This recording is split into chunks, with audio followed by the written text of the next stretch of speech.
बिस्मिल्लाहिर्रहमानिर्रहीम स्टूडेंट्स अस्सलाम वालेकुम। आज जो है वो हम लोग अंडरग्राउंड स्टैम्प्स पढ़ना शुरू करेंगे। कुछ स्टैम्प्स जो हैं वो एरियल स्टैम्प्स हमने पढ़ लिए थे।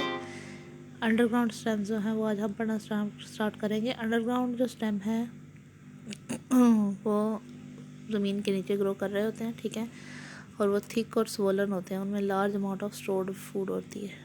उनका बेसिकली काम ही फूड की स्टोरेज होता है, ठीक है। अंडरग्राउंड स्टेम जो हैं वो रूट से रिजेंबल कर रहे होते हैं। स्टेम के ऊपर इंटरनोड, नोड्स और स्केल लीव्स जो हैं वो होते हैं, और वो अराइज कर रहे होते हैं लीफ के एक्सल्स में से। अंडरग्राउंड स्टेम की मुख्तलिफ टाइप्स हैं, जिनमें rhizome, corm, bulb, stem tubers, ये सारे आ जाते हैं अंडरग्राउंड स्टेम, ठीक है। राइजोम जो है वो elongated horizontal thick fleshy underground stem होता है जिसको हम राइजोम कहते हैं। राइजोम की एग्जांपल में अदरक, जिंजर वगैरह जो है वो आ जाता है। इसमें स्टोर्ड फूड होती है काफ़ी ज़्यादा। इसके ऊपर नोड्स और इंटरनोड्स भी प्रेजेंट होते हैं, और एडवेंटेशियस रूट्स भी इसमें से निकल रही होती हैं राइजोम्स में से। डिफरेंट टाइप्स के राइजोम्स होते हैं। एक है जो फर्स्ट टाइप है वो है स्ट्रैगलिंग राइजोम। स्ट्रैगलिंग राइजोम जो है ये एलोंगेटेड लेस ब्रांच राइजोम होता है, जो कि हॉरिजेंटली ग्रो करता है, ठीक है। और ये पाया जाता है वाटर ग्रास, जो कि टाइफा कहलाती है, टाइफा में पाया जाता है ये। उसके बाद है सोबुल राइजोम। सोबुल राइजोम जो है ये लॉन्ग सिलेंडर होता है, मतलब बहुत बारीक होता है, और इसके इंटरनोड्स भी लॉन्ग ही होंगे, और इसकी एग्जांपल में आ जाती हैं बहुत सारी ग्रासेस, इसकी एग्जांपल में आ जाती हैं। उसके बाद आ जाता है monopodial rhizome, arrange like racemose की तरह से ये अरेंज होता है, ठीक है। सिंगल स्टेम होता है जिसमें से लेटरल ब्रांचेज निकल रही होती हैं। रेसिमोज ऐसा ही होता है कि पहले स्टेम में एक खास मतलब लिमिट तक ग्रो कर जाता है, उसके बाद साइड से ब्रांचेज वगैरह निकलती हैं। ये ऑक्जेलिस जो है वुड सोरेल इसमें पाया जाता है। ऑक्जेलिस प्लांट का नेम है उसमें ये मोनोपोडियल राइजोम पाया जाता है। उसके बाद आता है sympodial rhizome. Sympodial rhizome basically जो जिंजर में हम कहते हैं राइजोम होता है, वो सिम्पोडियल राइजोम होता है, ठीक है। ये राइजोम साइमोज पैटर्न में होता है। इसमें क्या होता है कि in this case each branch give rise to new axis, हर ब्रांच का एक नया एक्सिस बन जाता है इसमें। उसके बाद आ जाती है सेकंड टाइप अंडरग्राउंड स्टेम की, राइजोम हमने पढ़ लिया, वो है कॉर्म। कॉर्म जो है वो thick solid rounded condensed underground stem होता है। इसमें कुछ इंटरनोड्स जो हैं वो प्रेजेंट होंगे। कॉर्म के पास लूज शीथिंग स्केल लीव्स होते हैं। कॉर्म जो है वो कवर होता है लूज शीथिंग स्केल लीव्स से। One or more bud is present in the axil of each leaf, each bud form new corm, ठीक है। दिस गिव्स कॉर्म की एग्जांपल में आता है कोलोकेसिया, फिगर में दिखाया हुआ है कोलोकेसिया। राइजोम भी दिखाया हुआ है, ठीक है, और कॉर्म भी दिखाया हुआ है बी वाला। अच्छा, अब इसमें क्या होता है, न्यू कॉर्म जब बन जाता है तो ओल्ड वाला कॉर्म जो है वो हो जाता है। Aerial portion dies in unfavourable condition, corm passes unfavourable condition, it grows to form new plant in growing season. Corm की एग्जांपल जो है अनफेवरेबल कंडीशन पास करने के बाद ये ग्रोइंग सीजन में न्यू प्लांट में ग्रो कर जाता है, कॉर्म जो होता है। कोलोकेसिया इसकी एग्जांपल में आ जाता है। उसके बाद बल्ब आ जाती है। बल्ब जो है वो much reduced short underground stem होता है, जिसमें कॉनिकल डिस्क सी होती है स्ट्रक्चर, ठीक है, वो बल्ब कहलाता है। लार्ज फ्लैशी लीव्स जो हैं वो डिस्क के ऊपर लार्ज फ्लैशी लीव्स प्रेजेंट होते हैं, ठीक है। लीव्स जो हैं उनमें स्टोर्ड मटेरियल होती है। फ्लैशी लीव्स जो हैं वो स्केल लाइफ भी हो सकते हैं, और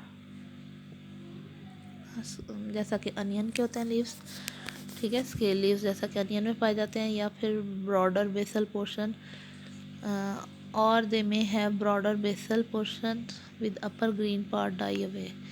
disc appears an apical bud with some axillary bud on its upper part, ठीक है। डिस्क में एपिकल पार्ट और एक्सिलरी बड जो है वो बन जाती हैं। Apical bud lateral bud dies in the axils of the fleshy leaves. अच्छा, ठीक है स्टूडेंट, इसकी हम एग्जांपल पढ़ लेते हैं। बल्ब हम ये बात कर रहे थे, इसको एक दोबारा देख लेते हैं कि रिड्यूस्ड शॉर्ट अंडरग्राउंड स्टेम होता है। इसमें स्केल और फ्लैशी दोनों टाइप के लीव होते हैं। जैसा कि जो अनियन है वो स्केल लीव्स की एग्जांपल है। इसकी दो टाइप्स होती हैं, ट्यूनिकेटेड बल्ब, और दूसरा जो है वो है स्केली और इम्ब्रिकेटेड बल्ब। ट्यूनिकेटेड बल्ब जो है इस टाइप की बल्ब होती है जिसमें लीव्स जो हैं वो bulb in which leaves surrounded each other is called tunicated bulb, जिसमें लीव्स एक दूसरे को सराउंड कर रहे होते हैं। In this bulb basis of foliage leaves store food and become fleshy. Foliage leaves की जो बेसिस है वो फूड स्टोर करती हैं और फ्लैशी बन जाती हैं। न्यू लीव्स जो हैं वो बनते हैं और ओल्डर लीव्स जो हैं वो कम्प्लीटली उसमें से ख़त्म होते जाते हैं, ठीक है। न्यू लीव्स जो हैं वो ओल्डर लीव्स पे ही बन रहे होते हैं और लीव्स एक दूसरे को इनक्लोज करते जाते हैं। इनमें स्टोर फूड होती है, ठीक है। Tunicated bulb is found in onion and garlic. Tunicated bulb की जो एग्जांपल है वो अनियन और गार्लिक है। गार्लिक में आपको पता है क्लोव्स होते हैं। Bulb of garlic is composed of many small oval structure cloves. The central clove apical bud is surrounded by peripheral clove lateral buds. ये जो उसकी क्लोव्स होती हैं ये बड होती हैं बेसिकली। सेंट्रल जो है वो एपिकल बड होती है और जो साइड्स वाली हैं वो पेरिफेरल बड्स होती हैं। अब हम पढ़ते हैं स्केली और इम्ब्रिकेटेड बल्ब। स्केली और इम्ब्रिकेटेड बल्ब जो हैं वो ऐसी बल्ब जिसमें लीव एक दूसरे को ओवरलैप करते हैं, ठीक है। At their margin is called imbricated bulb. अब इनमें डिफरेंस क्या है? इम्ब्रिकेट बल्ब और यूनिकेटेड बल्ब में लीव्स राउंड ईच अदर और इसमें leave overlap each other at their margin. This bear two types of leaves, foliage leaves and scaly leaves, ठीक है। इनमें भी फोलिएज और स्केली दोनों टाइप के लीव्स हो सकते हैं। लीव्स जो हैं वो डाई हो जाते हैं foliage at the end of the season and food is stored in scale leaves. Scaly और इम्ब्रिकेटेड बल्ब में फोलिएज लीव्स डाई कर जाते हैं सीजन के एंड पे और स्केली लीव्स में उनमें फूड स्टोर होती है। Leaves become thick and fleshy leaves overlap each other at their margin. इसकी एग्जांपल में आ जाता है लिली या लिलियम जो है उसकी वो स्केली बल्ब की एग्जांपल में आ जाता है। उसके बाद है stem tuber, swollen underground tip of branches of vertical axis which store food and use for vegetative propagation is called stem tuber। जैसा कि पोटैटो जो है वो एक बेसिकली स्टेम ट्यूबर है। swollen underground tips of branches of vertical axis। अब ये क्या है? ये टिप है वर्टिकल ब्रांचेस की जिसके अंदर फूड स्टोर हो जाती है, वो ट्यूबर बन जाता है, ठीक है, जैसा कि पोटैटो होता है। Potato tuber consist of several nodes and internodes.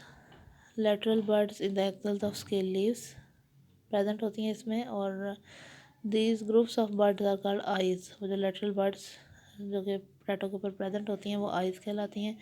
Eyes represents the nodes, ठीक है। तो ये स्टेम ट्यूबर हो गया है। तो ये 4 हो गए अंडरग्राउंड स्टेम की टाइप्स जो हमने पढ़ी हैं स्टूडेंट्स। इनमें कौन कौन से आ जाते हैं? राइजोम, कॉर्म, उसके बाद बल्ब के बाद हमने स्टेम ट्यूबर जो है वो पढ़ लिया। फंक्शन जो हैं वो अंडरग्राउंड स्टेम के आपको बताइए कि फंक्शंस अंडरग्राउंड स्टेम के कौन कौन से हो सकते हैं। अंडरग्राउंड स्टेम के फंक्शंस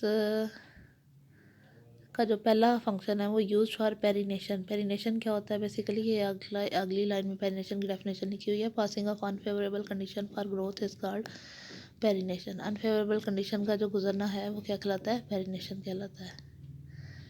तो अंडरग्राउंड स्टेम जो है वो अनफेवरेबल कंडीशन गुजारते हैं। वेजिटेटिव प्रोपेगेशन का एक ज़रिया है। उसके बाद लार्ज अमाउंट ऑफ फूड इनमें स्टोर होती है। तो इकोनॉमिकली जो अंडरग्राउंड स्टेम है वो बहुत इंपॉर्टेंट है फूड स्टोरेज की वजह से, ठीक है। इसके अलावा मेडिसिनल पर्पसेस में गार्लिक जो कि अंडरग्राउंड स्टेम है वो कोलेस्ट्रॉल बॉडी का लो करता है, तो इस वजह से इसके बहुत सारे मेडिसिनल पर्पसेस हैं।